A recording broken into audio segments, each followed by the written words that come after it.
ពេលធ្វើការបន្ទប់3នេះទៅជាមួយពីមុន6ដែរម៉ែទេម្នាក់មកផ្ទះនៅ3ផ្ទះហើយវាសានៅ6វាចេះអៀតហើយបន្ទប់ទឹកតែមួយហ្នឹងទៅឈឺពូឈឺអី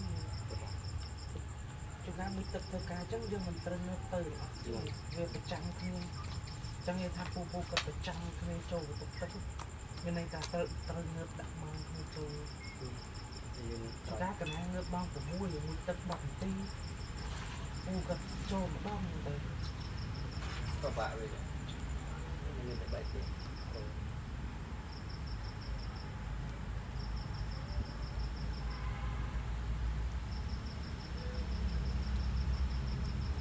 ខែក្រោយទៅណាខាងបានមកទៅ4ខែបានមកម្ដងមានលុយណាបើគេកាត់65%ទៅណាបងតែថ្លៃផ្ទះបងថ្លៃផ្ទះហើយសល់លុយចាយពីទួយឲ្យផ្ញើនៅផ្ញើឲ្យម៉ែទៀតម៉ែដល់តែមួយខែ100លេខកើតតិចទួយទៀត20-30រៀលទៀត130ឲ្យគាត់មើលថ្លៃផ្ទះវា$50-$60ទៀតចេញអ្នកម៉ែបែកទៅនៅ3នាក់អី100ឲ្យថ្លៃទឹកភ្លើង700ទៀតខែខ្លះកន្លែងហ្នឹងអត់សូវប្រើណាតែភ្លើងអស់700ច្រើនវាចង់លើថ្លៃផ្ទះហើយនៅបាយពេលព្រឹកនៅអីអត់ទៅថ្លៃភ្លើងពីគេទៅទេភ្លើងទៅទៅជួលកាត់ផ្សេងភ្លើងទឹកភ្លើងកាត់ផ្សេង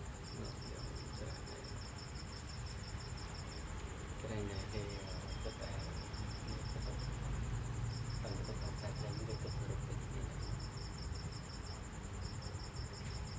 តែនឹងគិតបែកគ្នា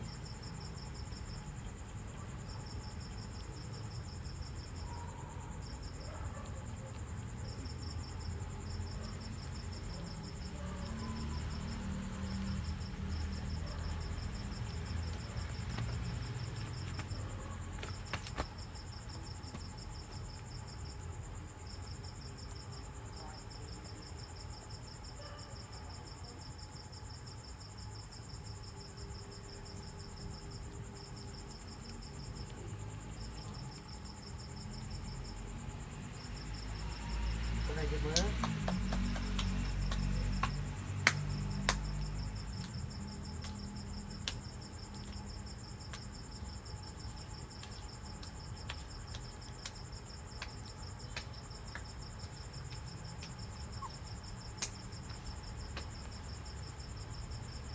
phải tiếc mà rồi thật lớn chất sai rồi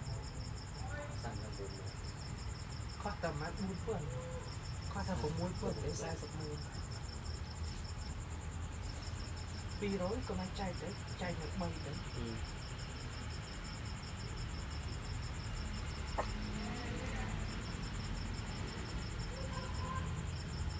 học mình đẹp mà sợ rằng mình đẹp học sợ chất mình đẹp họ sập vào môi rồi là ai ta học phần mình đẹp học sập phần là ok hay là bột mà rồi cái trang khai hay nâng mà có khoan lôi phải cái túi xa một phải xa cho bây giờ tiếp rồi sáng như chất pi rồi phải chất pi rồi nơi bài tập phương anh cà phê phương anh chạy sang tiếp khai coi như là đâm đỡ áp xong luôn thì khoan lôi được khai coi mà biết cái đó có mai là cái mấy cái này có mai cái cắt vật thôi mà cái cắt hộp sập răng thì rồi